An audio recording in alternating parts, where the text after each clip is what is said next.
రేయ్, స్పందన వాళ్ళ ఫాదర్ కి ఫోన్ చేసావా? నేను ఇంట్లోంచి బయటికి ఎంటేసాడా? అయినా ఎవడో ఏదో చెప్తే చెడిపోయే లవ్ ఉంటే ఎంత పోతే ఎంత. రేయ్, నా లవ్ గురించి మాట్లాడతా నువ్వెవర్రా? నా పై ఆఫీసర్కి ఫోన్ చేసి నా క్యారెక్టర్ గురించి బ్యాడ్గా చెప్తే లేంది, నీ క్యారెక్టర్ గురించి చెప్తే కోపం వచ్చిందా? రేయ్, ముందే చెప్పాను పోలీసోడు ఇంట్లో ఉంటున్నావు జాగ్రత్త అని.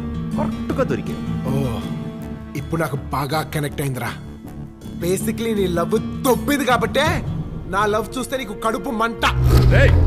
ఏంట్రా వాగుతున్నావు? ఇప్పుడు నీ పర్సనల్ గురించి మాట్లాడితే నీకు ఎంత కాలుద్దో నాకు అంతే కాలుద్ది. చెప్పాను రా, నా పరువు పోకూడదని చెప్పాను. నువ్వు ఉండేది నా దగ్గరే. రేపు ఏదైనా ప్రాబ్లం వస్తే వాళ్ళు వచ్చి క్వశ్చన్ చేసేది నన్నే. ఓ పోలీసోడి వయ్యుండి నీ తమ్ముడిని కంట్రోల్లో పెట్టుకోలేకపోయావా అని వాళ్ళు నన్ను వేలెత్తి చూపిస్తారు. అది నాకు ఇష్టం లేదు. అందుకే నేనే ఫోన్ చేసి చెప్పాను, నా తమ్ముడు బాధ్యత లేనివాడు, వేస్ట్ ఫెలో అని.